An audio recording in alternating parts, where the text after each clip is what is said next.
Well, let me just do a quick recap of last week. Um, there were a couple major points from last week in applying what I'll call the Carroll Quigley theory of evolution of civilizations.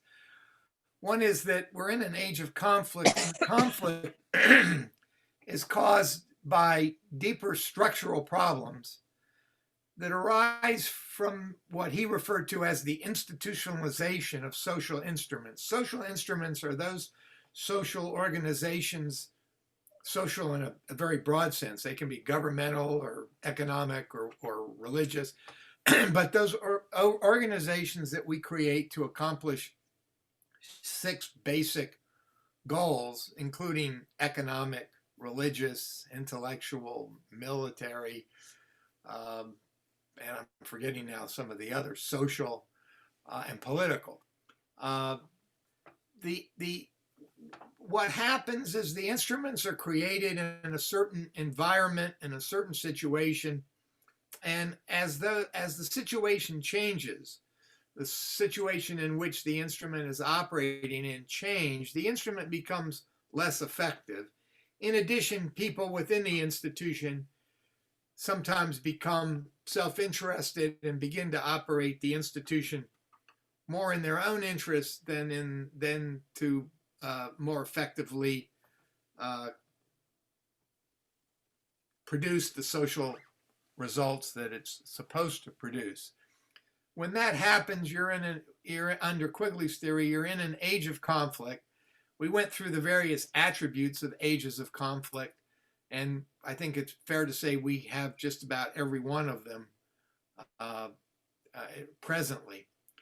And that when you're in an age of conflict, Quigley's analysis suggested that you either reform the instruments that aren't working well, or you create new instruments to accomplish the old objectives, or if you don't reform in one of those ways, and there's the civilization develops an authoritarian structure. And that Western civilization has experienced three prior ages of conflict and successfully reformed itself. Quigley believes that Western civilization was able to reform itself for a variety of reasons that we'll come back to in the fourth class to discuss in the current context. I failed to mention, but I thought it was interesting, in the last two ages of conflict, at least as identified by Quigley, pandemics occurred. In the last age of conflict, we had the 1918 pandemic. And in the prior age of conflict, we had the Black, or not the prior, but the first, we had the Black Death.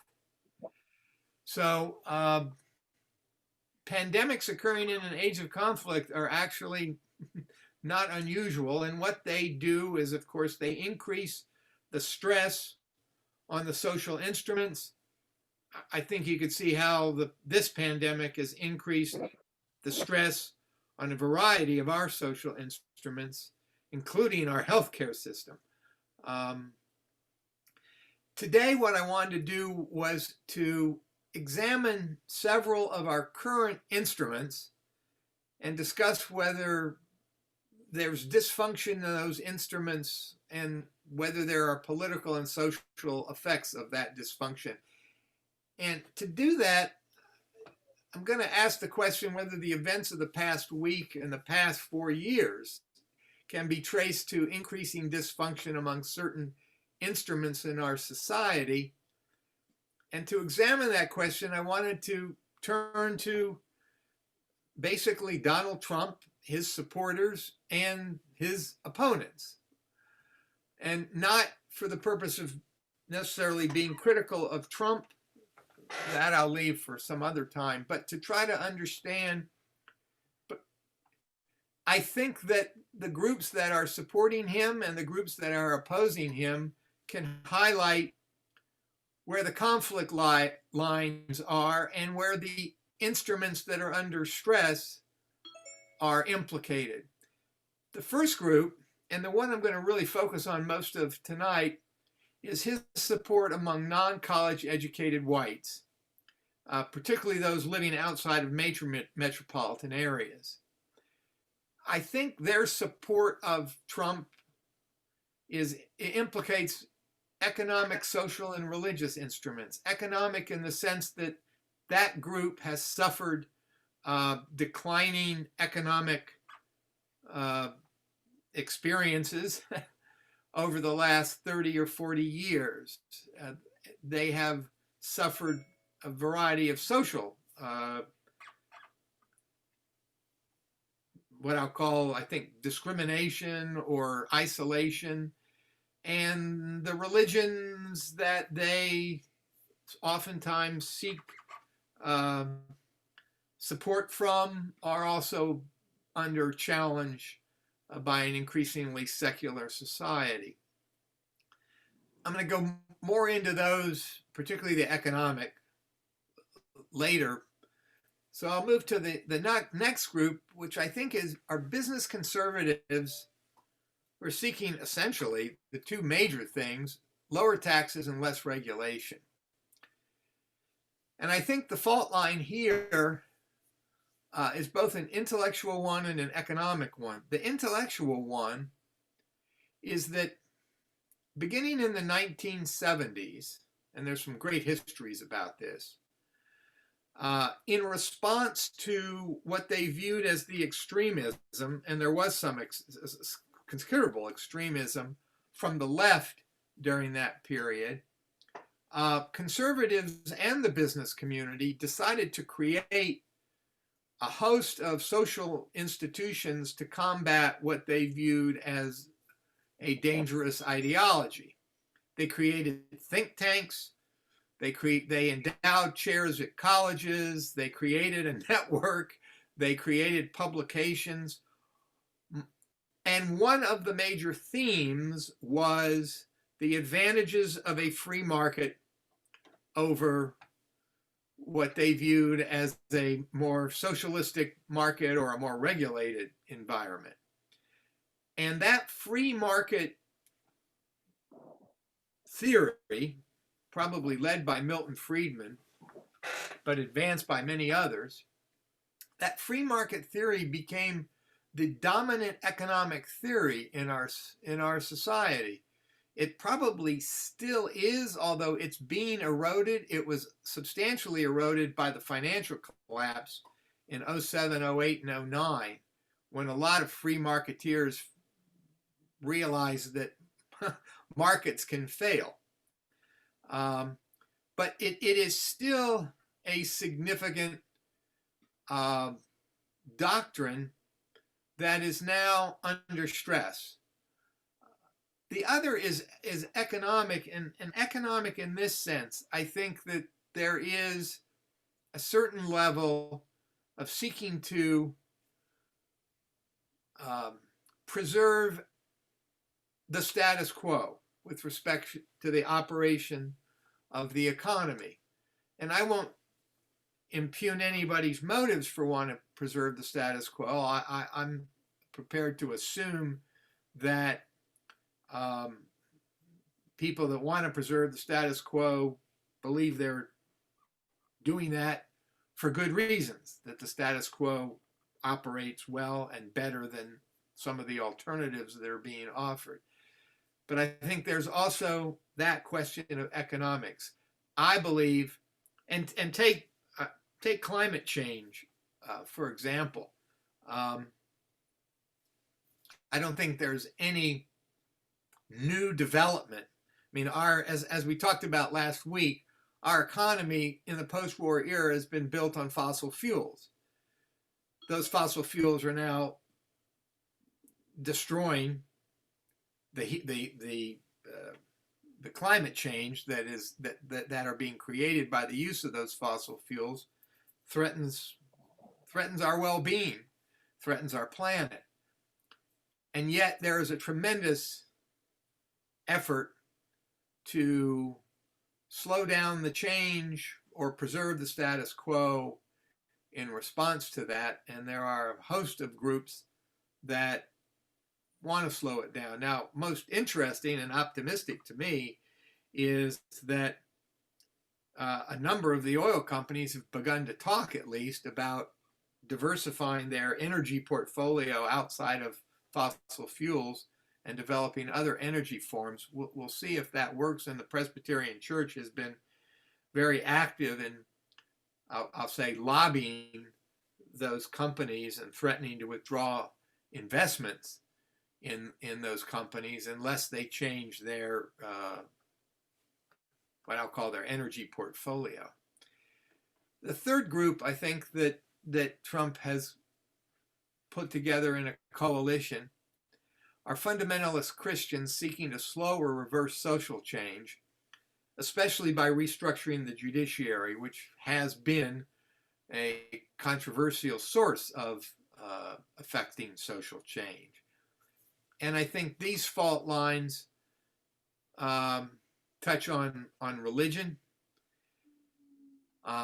intellectual instruments, and social instruments, because I guess in a nutshell, religion, both intellectually but more importantly psychologically, religion and churches have given people a sense of purpose and meaning to their lives that doesn't turn on money, power, fame. And as I think the stress point is, as religion, both intellectually and as a social organization, declines in our increasingly secular society, we develop stresses as to what does give people purpose or meaning in their life other than money, power, or fame. Now, one obvious answer is that there's no reason why a secular morality can't give you a meaning or purpose, but that secular morality doesn't provide quite the same. A secular morality may give you a purpose, but it doesn't give you what religion offers to many people, which is a sense that they are loved by a God who will take care of them. That phenomena, as that intellectual doctrine, as that organizational structure comes under a challenge from an increasingly secular world, it creates tremendous stresses for these people. And I don't mean that in a critical way. I mean that in a hopefully in an empathetic way, but almost in an admiring way from my point of view, that they have that sense of comfort, and I can understand why, if you thought there were political or social movements that were going to deprive you of that comfort, that those would seem very threatening.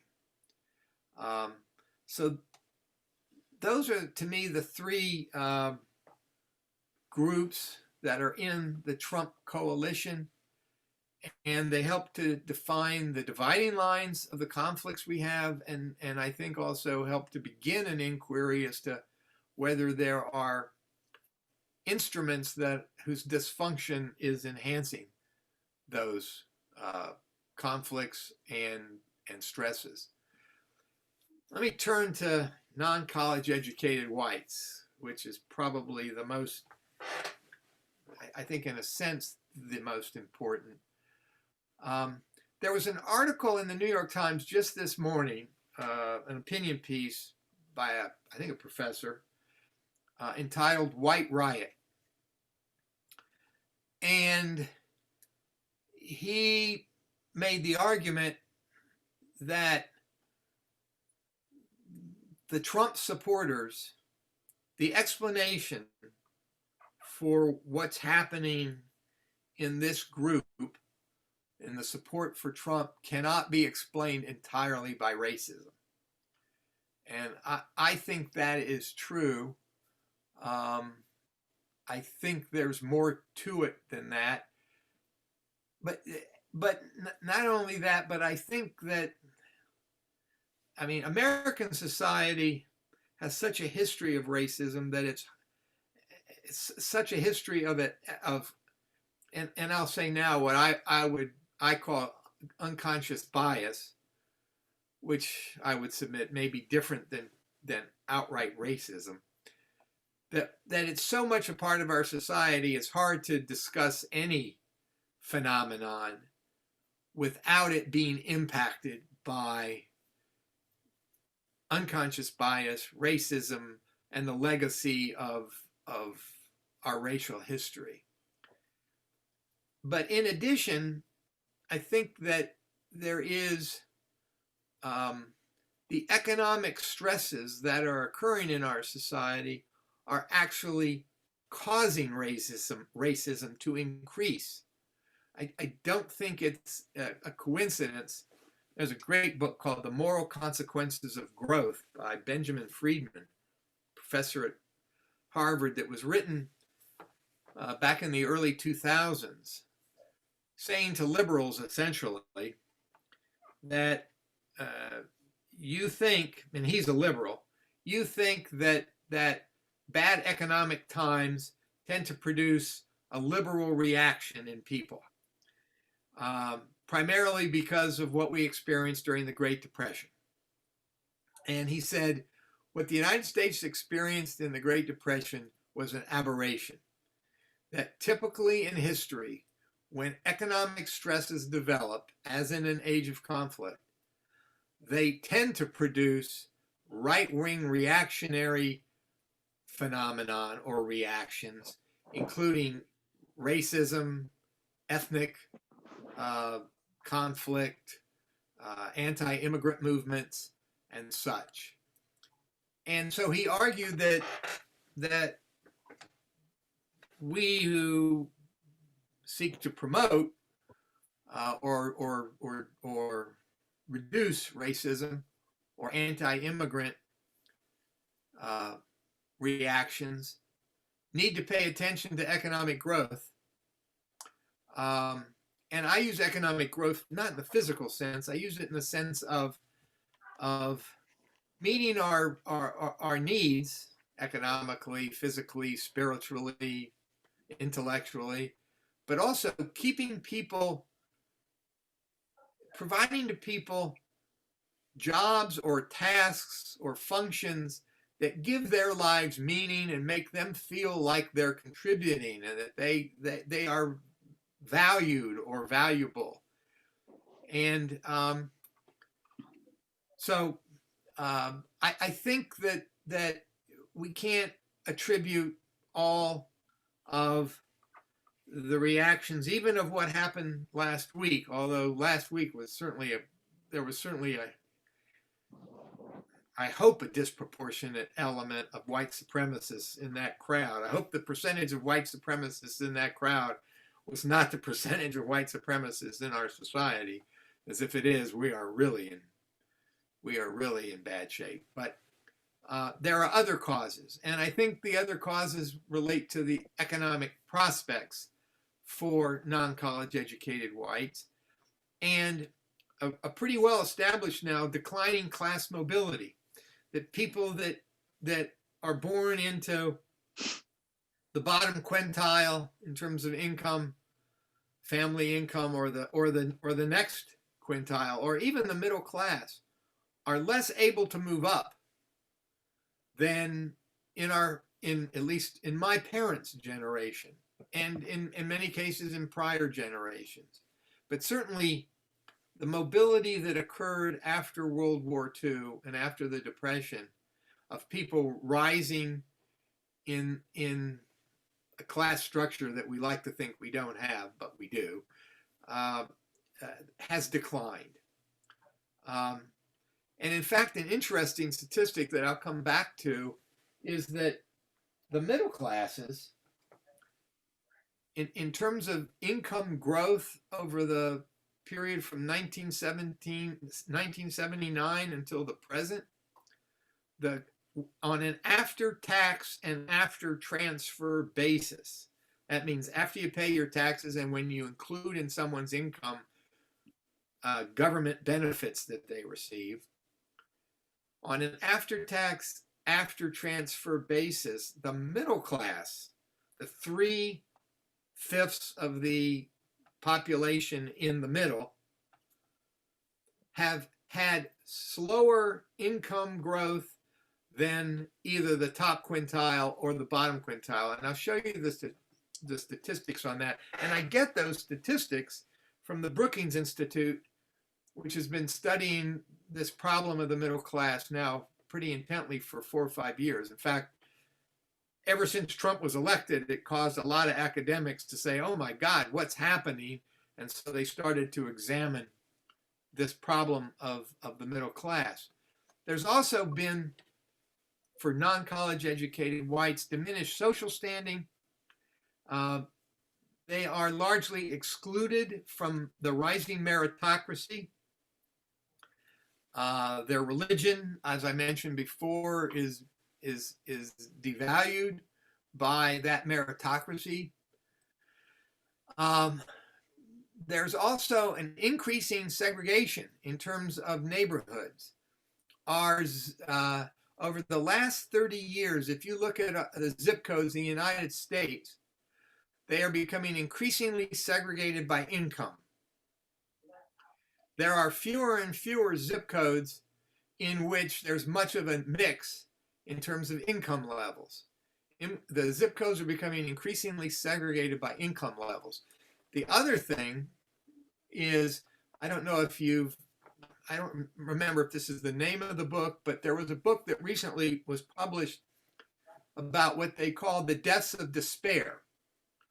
But the declining mortality, the declining life expectancy of white males, particularly non-college educated white males, derived in significant part from opioids, suicide, drugs.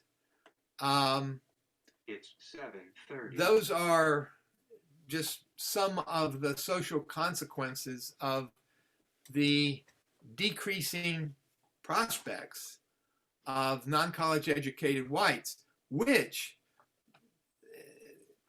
non-college educated, our non-college educated population is, I think, 2/3 of our population. So this is a huge part of our population that we're talking about here that's under stress. I don't think that, I'll speak for myself, until I read some books about this subject, I never would have called myself an elitist. I thought I was a, pretty open, egalitarian person. I don't believe I am. I think I'm elitist in ways that I never intended to be or even viewed myself as being. And I think the Democratic Party has not been responsive to this group. And I think that lack of responsiveness has helped to create Donald Trump. In fact, I quote here a professor from UC Irvine, which I actually got his quote out of the article this morning I'm sorry, I got this out of a book called The Vanishing American Dream. But he said that we would not have Trump as president if the Democrats had remained the party of the working class. The decline of labor unions proceeded at the same rate when Democrats were president as when Republicans were president. The same is true of the loss of manufacturing jobs as plants moved overseas. And the decline of unions has been phenomenal. I mean, the percentage of the working force that's unionized has dropped tremendously over the last 30 or 40 years. That's why Joe Biden is putting, and all of this stuff is why Joe Biden is putting so much emphasis on trying to reach out to the middle class, and why, if you heard him speak about labor, when he appointed his Secretary of Labor, why he talked about trying to revitalize labor unions. But the truth of the matter is that the if the Democratic Party is the party of the college educated, there's been at least in my experience, there's been a significant anti-union feeling among college educated whites. So those are, oh, and the other thing I was, my bullet point there, I couldn't remember what I was getting to. The response to current and past financial crises. In our last two financial crises, the one in 07, 08, 09, and the one right now, I think you could make, certainly for the one in 07, 08, and 09, most of the aid went to the well-to-do or the affluent. Very little of it went to the working class, even though the working class in this country was hurt more by that financial collapse, which wasn't attributable to them or caused by them, was hurt more by it and had more lasting damage from it than any other group. And yet, even in this current financial crisis, much of the structure of what was created ended up going to larger businesses, probably more than Congress intended, and not as much to either individuals or small business. And it's sort of ironic that Donald Trump, but it's consistent with this vision of who Trump's constituency is, that Donald Trump wanted to send $2,000 checks with his name on them to every American who makes less than $75,000 a year. And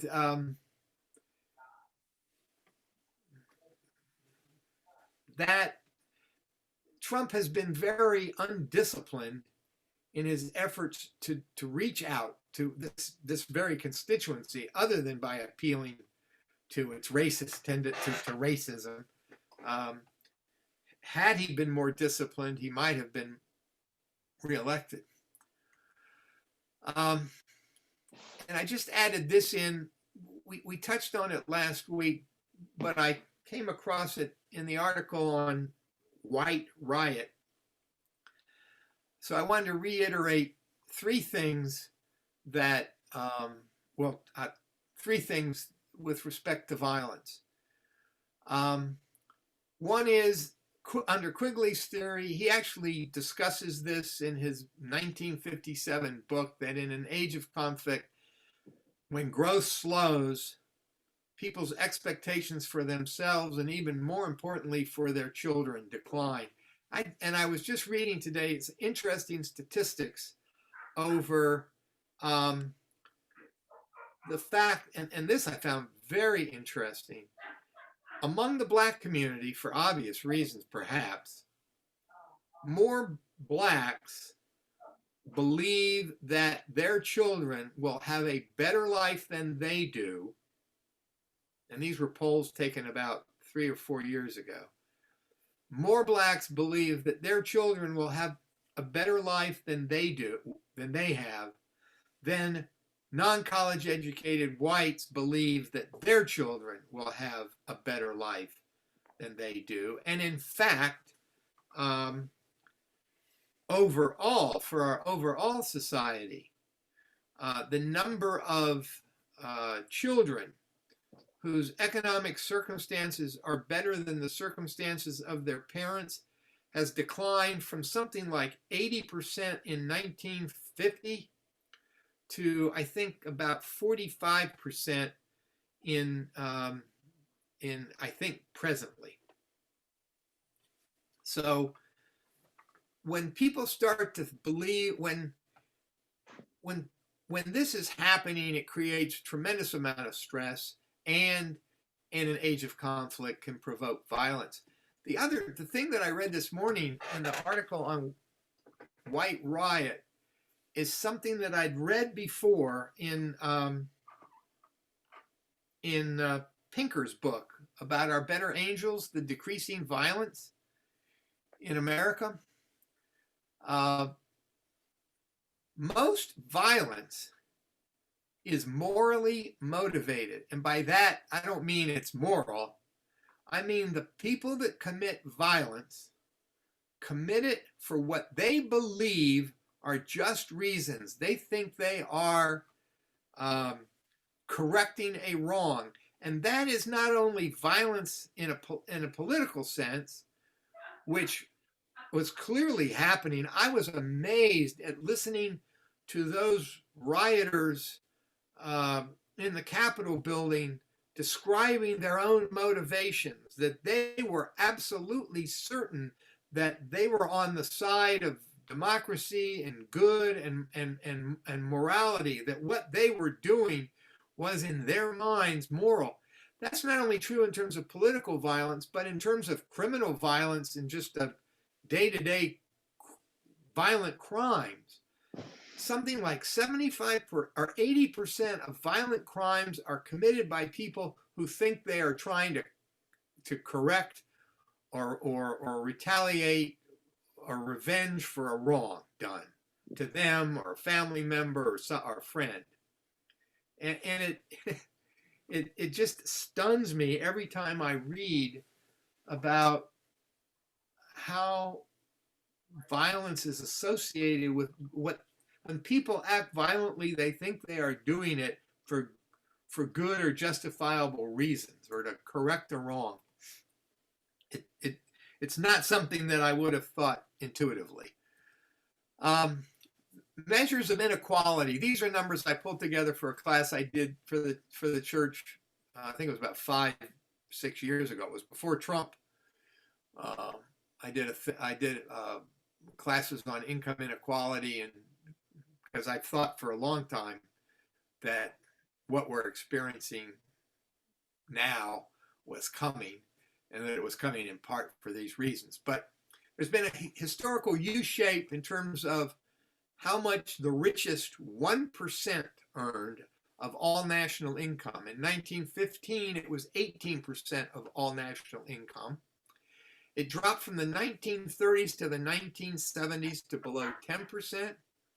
And by 2007, before the financial crisis, it had risen to 24% of all national income earned by the top 1%. And then if we look in the next bullet point, we talk about the top 10%.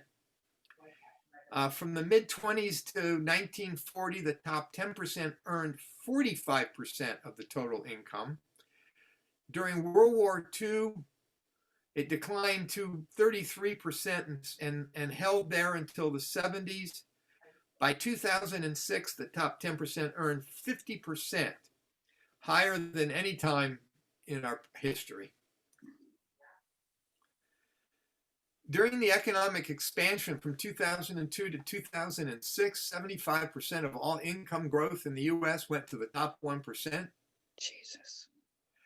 During the economic recovery from 2009 to 2011, 120% of the gains, that's more than actually were gained, 120% of the gains were captured by the top 1%, while the income of the rest declined by 0.4%.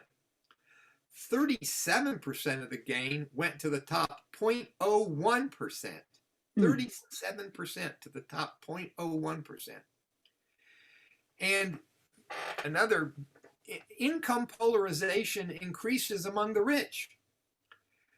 The average income of the top 10% is 4 times the average of that of the rest of our society. The average income of the top 1% is 15% times the rest of the society, but also 3 times the average income of the top 10. And the average income of the top 0.1% is 124% times the average for the rest. And that seems almost understated to me when I think of some of the income that hedge fund managers have. But I guess we're talking average there, so there must be some people in that 0.1% that are bringing down the average. A CEO in the United States in 1980 on average made 42 times what the average worker made. By 2012, the ratio was 380 times what the average worker made. And at least you think that's a global phenomenon. In Japan, the ratio is largely where it was back in the 1980s. Western Europe has also experienced a similar increase in what a CEO makes over the average worker, but nowhere near what the United States has experienced.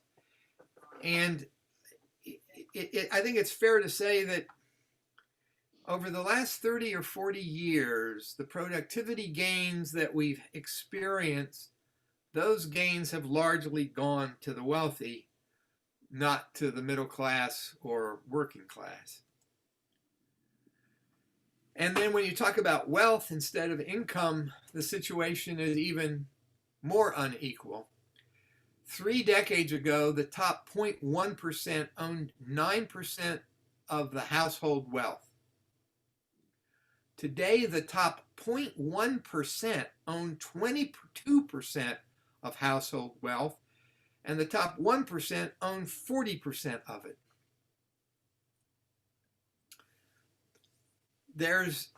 I'll have more next week about this, but there's been less mobility, less opportunity. Class-based residential segregation has increased, as I described to you before about zip codes. Educational segregation in secondary schools and colleges. In 2004, children from the top quarter of families in terms of education and income were 17 times more likely to be admitted to a highly selective college or university than a college in the bottom quarter. That's gone up, and it's gone up since 2004. I've just been reading some books on describing the meritocracy and how the meritocracy that I'm a part of, that my children are a part of, is becoming more and more, or less and less accessible by people who are not born into it. Another phenomenon that I never thought is there's less class intermarriage. It used to be, principally, I guess, I'm not sure this is correct. I remember reading this, but I'm not sure about the statistics. Before women were in the labor force, it was often the case that women would marry up into a higher class,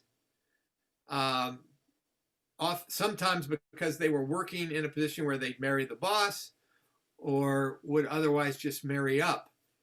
Now that women are part of the are so much part of the workforce, and the marriage rate between non-college educated women or men and college educated men or women has shriveled. A huge percentage of college educated people marry college educated people and then have college educated children who do the same. And the class structure solidifies. Now, just in case you're wondering, I'm going to go into the middle class in a minute, but I wanted to tell you what the middle class is defined of, at least in terms of the book Vanishing American Dream. The middle class is the middle 3/5. If you divide our population into quintiles, 5 groupings, the middle 3 are the middle class, and the income of the middle class presently is somewhere between $40,000 and $154,000. The racial composition of the middle class is 59% white, 12% black, 18% Hispanic, 6% Asian. So almost 41% is non-white. Middle class well-being. This was taken from I took this from a Brookings Institute study. Brookings, by the way, is a liberal think tank. It's probably the oldest liberal think tank. So these are not numbers from some conservative group. These are numbers from a Democratic leaning liberal group. As I mentioned before, over the past few decades, middle-class incomes after taxes and benefits have grown half as fast as those for both the rich and the poor. Middle-class couples, their joint working hours have increased by 2.5 months per year. Mm. So our American families, married couples have much less leisure time or time for anything else other than their work than was the case, 35, 55, 45 years ago? The Brookings report that I was reading said family instability is rising and community ties are weakening. I'm confident community ties are weakening. There's all sorts of studies that have demonstrated that that is happening. Family instability, I'm less certain of. At least, I'm sure that family instability among non-college educated whites is increasing. Whether I think there is a stark difference between family stability in college educated higher income groups versus non-college educated lower income groups. In fact, I think they're going in almost different directions. The non-college educated lower incomes family instability is declining, while in the college educated affluent groups family stability is increasing. And here for me is one of the most telling statistics. The suicide rates for, I'll call them children, ages 15 to 24 has tripled from 1950 to 2017, from 4.5 to 14.5 deaths per 100,000 residents. Now, I've read a lot of things about, the mental health of our society, and you can produce statistics that show that many more people suffer mental health problems now than 40 years ago. But the problem with those statistics is that you don't know whether that's because there's actually been an increase in people suffering these problems or whether they just were never diagnosed or treated before. But this number, people dying by suicide, is just, to me, an absolute measure of declining mental health, and it's occurring in an age group that's most frightening. And then in terms of respect, whether people in the middle class feel that their lives have purpose, that they're making a meaningful contribution, that is going down as well. Here's the actual statistics of inflation-adjusted income after taxes and transfers. The top 1%, from 1979 to 2016, the average income for the top 1% increased by 226%. The top fifth, the income increased by 99%. The bottom fifth, when you include transfers, increased by 85%. The middle 3/5 increased by 42%. So the middle class, of those groups, the middle class experienced the lowest income group growth over the past 40 years. And what's attributable, the income growth in the bottom fifth, much of that is attributable to the expansion of Medicaid benefits and the expansion of refundable tax credits, the earned income credits. I'm going to skip this. I think it would be less concerning to me if the increasing inequality wasn't also accompanied by an increasing risk or instability, financial instability for the middle class. I mean, so let's take education, for example. Well, to me, there's four things: medical, education, retirement, and housing. In all those areas, is the middle class as secure on each of those points as the middle class was 40 years ago? I think it is a fact that the middle class is not secure. It's more insecure on each one of those points. And I think part of the reason we had the financial collapse in 08 and 09 and why we are at risk now, why we even are having the financial collapse we have now, is that so much of the middle class consumption is built upon increasing levels of debt.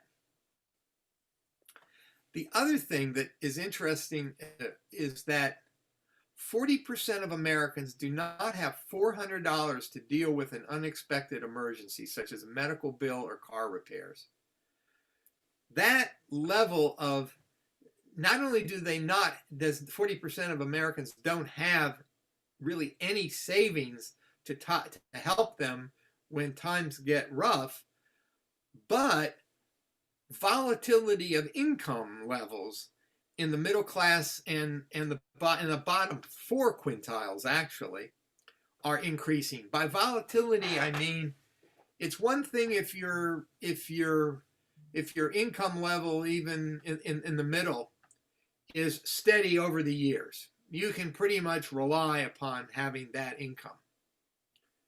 It's quite another thing if the average is the same, but the volatility is one year you could be at 60 and the next year at 20 and the next year 30 and you don't have any stability to your income flow. Well, that volatility in income is increasing in the middle class and the bottom quintile. So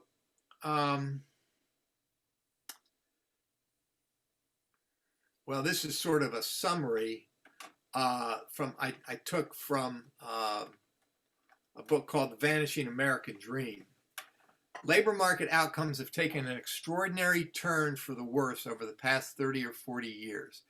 Because of globalization, technology, deregulation, and changes in business norms, come back to that, changes in business norms, the benefits of economic growth have largely been captured by people at the top. The result has been an unacceptable increase in inequality of income and wealth, and therefore opportunity, which has polarized our politics and rendered our government dysfunctional to the point that it threatens our prosperity and our democracy. I think that is just exactly what we are looking at right now. And the next quote is, I thought, an interesting statistic. In 1975, and I should pause and say that the most damage that's been done in the middle class has been to men. Non-college educated men have suffered the most economically and socially. In 1975, the typical man with a high school degree could support a family of 4 at an income that was typically twice the poverty line. A comparable man today can only clear the poverty line by less than 40%. I'm going to see if I can close out this because I've got something that I was going to show you. Michael Moore gave a talk back in 2016, in October of 2016, predicting that Trump was going to win the election, explaining why.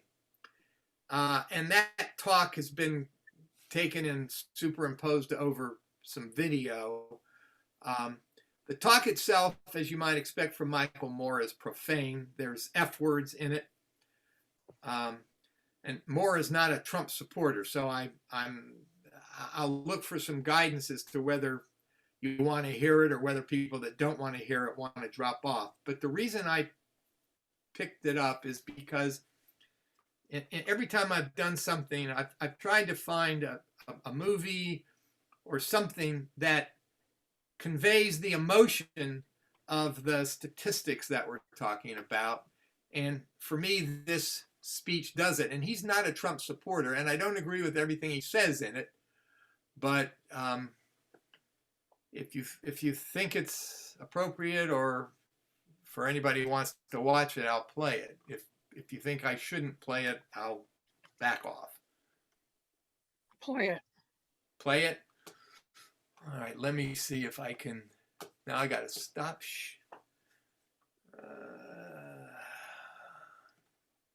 So I'm going to close this. Wait a minute, why didn't that close? Oh dear. I may have lost, after that intro, I may have lost it. Oh, I did. I can try to find it if you want to see it.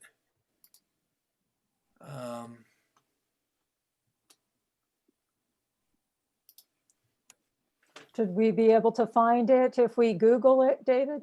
Yeah, you can find it but you'll find a lot. So to find the one that I'm looking for might be more difficult. Why is this saying Zoom? Oh, no, here I've got it.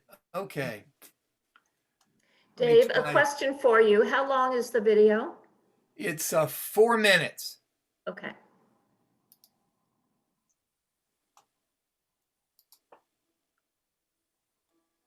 I know a lot of people. Can you hear it? That are planning to vote for Trump. It's too low. They don't necessarily like him that much, and they don't necessarily agree with him. They're not racist, rednecks or. Dave? Yeah, I'm trying to turn it up. Yeah, we're just at about the end of our hour. Okay. And I'm thinking there are probably some comments that people would like to make. Perhaps you could find a way to send that link. I have the names of people participating tonight, and we could send that link, and then people could decide whether or not they wanted to watch it on their own. How about that? Okay, that's fine. I'll try to do that. Well, let me get out of screen share. All right, thanks for hanging in there with me.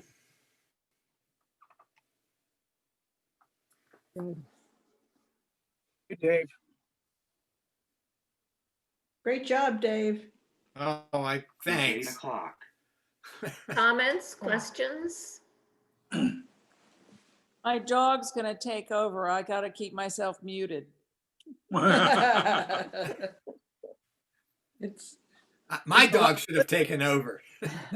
it's a lot to absorb, Dave. We gotta figure this all out. Yeah, it's good. No. Excellent.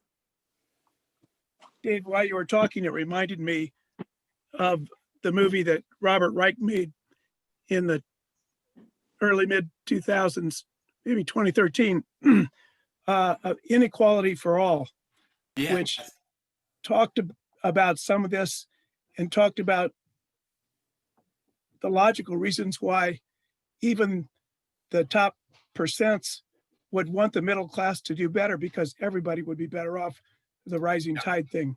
But if I would suggest to people here, if you're interested in this topic and you haven't seen Inequality for All, you can see it on Netflix or a bunch of, probably several places, YouTube, and it's very enlightening and well done.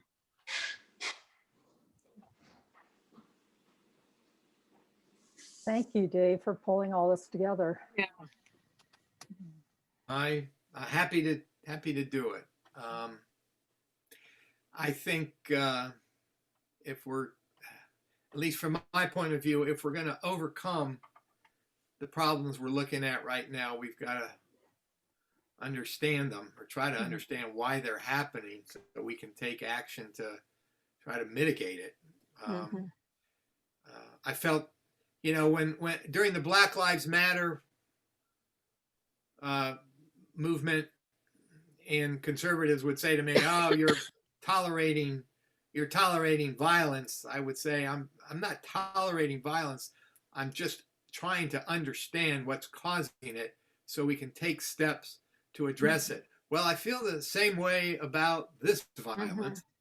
I'm much less sympathetic to. I mean, too much of this violence is caused by racism, and I'm not at all sympathetic to that. Although I do think that if to go back to Benjamin Friedman's point about the moral consequences of growth, if we can reduce the financial stresses and try to restore a healthy economy, I think the racism will also decline. I don't think it's a coincidence that we had the best progress we've had on race during the prosperous 20 years after or 30 years after World War II. Thanks. I'll shut up now. Dave, The only thing oh, go ahead. Dave, back on one of your first slides, you talked about the religious reasons of conflict. And I'm trying to discover why they feel they're being hurt. Does my freedom of choice and other things really affect them, these religious conservatives, so much? Do they just, they aren't hurt economically by my choices that I make, but how are they being hurt that is so conflicting for them? I mean, let me say I have I have every reason in the world to not like this group, because my family, if this group ever got power or regains power, my family's going to be in much worse shape. But having said that, in trying to understand them, and I actually took a deposition from a head of one of the Presbyterian churches that wanted to leave the denomination over gay rights issues. In trying to understand them, all I can say is that if your view of the world is that God has created us and our lives and the world to operate in a certain fashion, and you believe that fashion is biblically dictated, and then conduct that starts to depart from that biblically dictated structure could cause you to worry that God's will is not being done, that things are coming apart, and you could feel threatened because, if put it this way, if someone came to me and said, Jesus loves me, and I go to bed every night thinking Jesus loves me, and I said to them, yeah, well, that's a fantasy. I mean, it may be a comforting fantasy for you, but that sure as hell's a fantasy. I think they feel threatened by that. And yet there's a good part of our secular society says exactly that to them. And we say it in other ways. So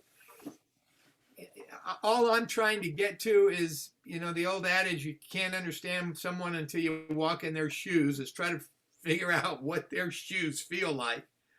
Well, I would think that may be true, but I think it's got to fall in much lower in our concerns than economic considerations. Oh, I mean, I think it's a really poor third of the three choices they gave us.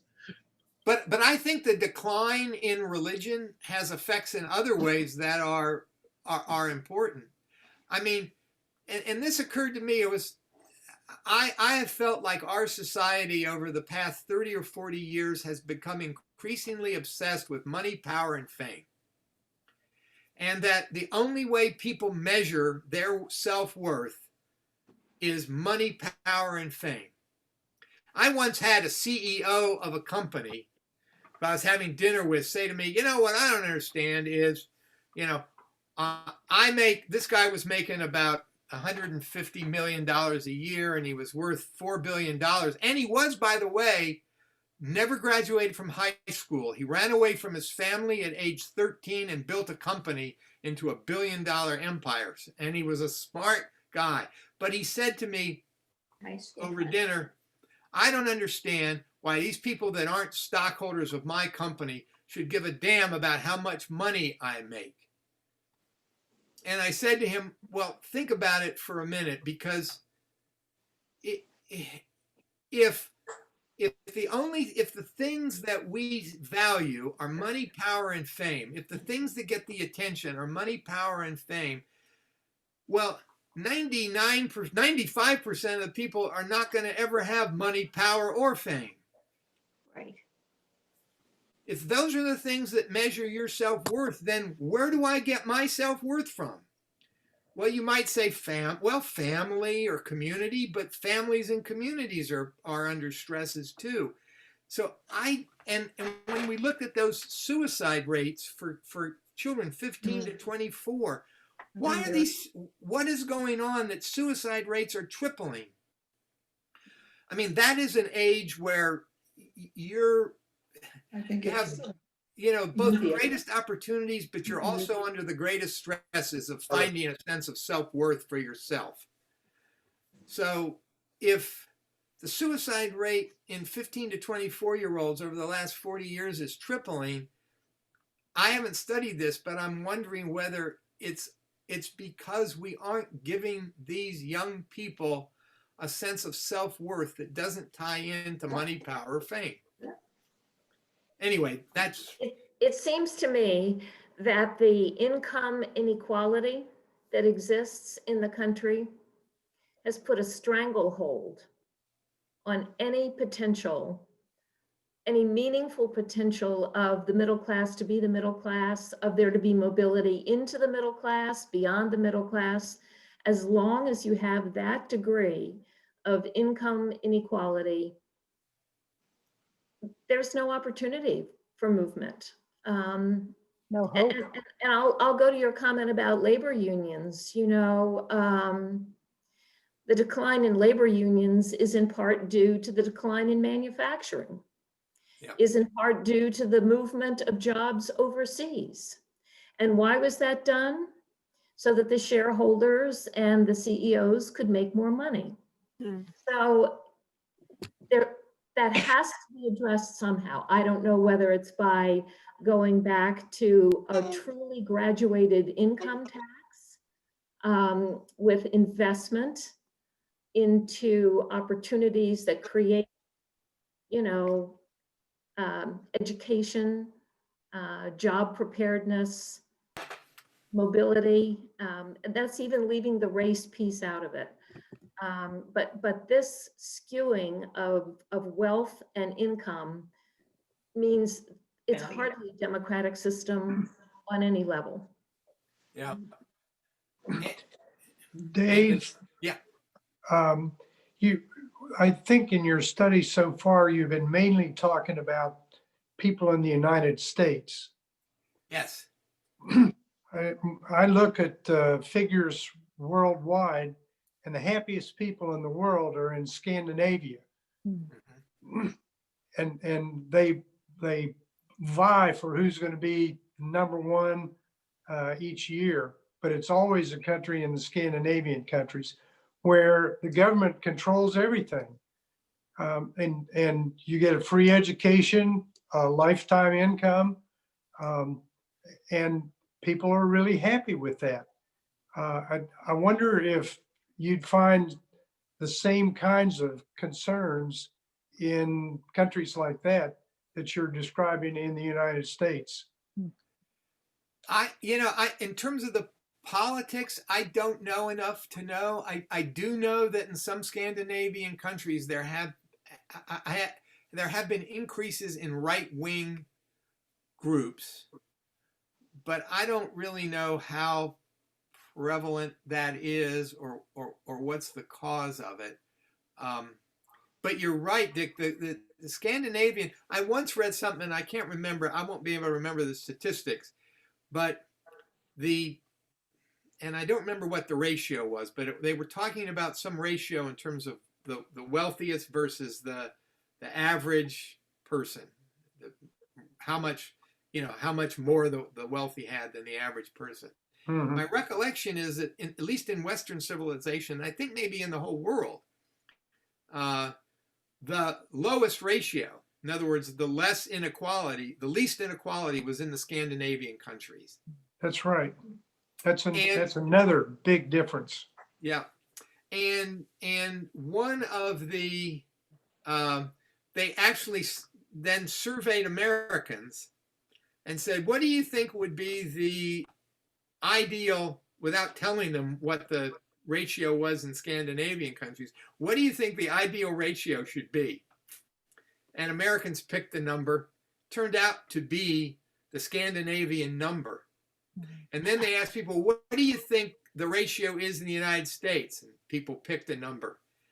And the ratio was much higher than Yeah. the number people picked. Yeah. People had, until recently, people I don't think had much appreciation for how unequal it's become. Now it's ubiquitous, the programs and arguments about the inequality.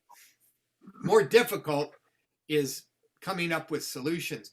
This book I'm reading right now, Vanishing Middle Class, the symposium at Yale Law School, and they had like 4 Federal Reserve chairs, former Secretary of the Treasury, all sorts of academics, former governor of Massachusetts, Deval Patrick, and it had the best discussion in very brief forms of possible solutions to the income inequality problem in terms of growing business, both at a national level and a local level. And I'd love to dive into it and try to figure out at least some of the ideas they had at a local level, find out whether we're doing that in Delaware.